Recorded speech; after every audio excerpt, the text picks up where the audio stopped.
இப்போ வந்துட்டு இது 1.25 மணி நேரம் உண்மையா நல்லா போச்சு. ஸோ இப்போ லாஸ்ட் 3/4 மணி நேரத்துக்கு வருவோமா? ஸோ இதெல்லாம் ஒரு என்டர்டெயின்மெண்ட்டாக போகக்குள்ள லாஸ்ட் 3/4 மணி நேரம் எப்படி போச்சு தெரியுமா? ஃபுல்லா சாமி.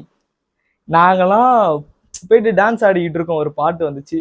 ஆர்ஜே பாலாஜி சாருக்கு வந்துட்டு ஒரு பாட்டு ஒன்று, இந்த நாங்க 4 பேருன்னு சொல்லிட்டு செம பாட்டு. அதை நான் படத்தில் வரும்னு எக்ஸ்பெக்ட் பண்ணேன். கடைசி வரைக்கும் வரவே இல்லை. அது ஏன் எடுத்தாங்க என்ன இஷ்யூலாம் எனக்கு தெரியல. ஸோ அதெல்லாம் டான்ஸ் ஆடிக்கிட்டு இருந்தோம். ஸோ இந்த லாஸ்ட் 3/4 மணி நேரம் வந்துட்டு பார்த்தோன்னா ஃபுல்லாக சாமி படம் அப்படின்ற மாரி போயிருச்சு. நான் வந்துட்டு எனக்கு சாமி நம்பிக்கை இல்லை. வந்துட்டு எனக்கு அதை பார்க்கல. என்ன இது ரொம்ப மோசமா போதேடா படம்.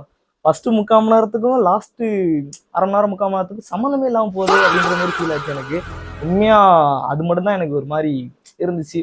ஆனா மற்றபடி எல்லாருமே என்ஜாய் பண்ணாங்க. முக்கியமான ஒரு விஷயம், ரோகிணியில உட்காந்து பார்த்துக்கிட்டு இருக்கேன் படத்தை. நானு என் ஃப்ரெண்ட்ஸ்லாம் ஒரு 8 பேர் பார்த்துக்கிட்டு இருக்கோம். பார்த்துட்டு இருக்கோம்ல, எங்களுக்கு பின்னாடி 2 சீட் தள்ளி பின்னாடி எவனோ ஒருத்தன் சாமி வந்துருச்சுன்னு சேர்த்து ஆடிட்டு இருக்கான். எனக்கு ஒரு விஷயம் புரியல. இது அவரு படம் நடிக்கிறாரு, ஓகே.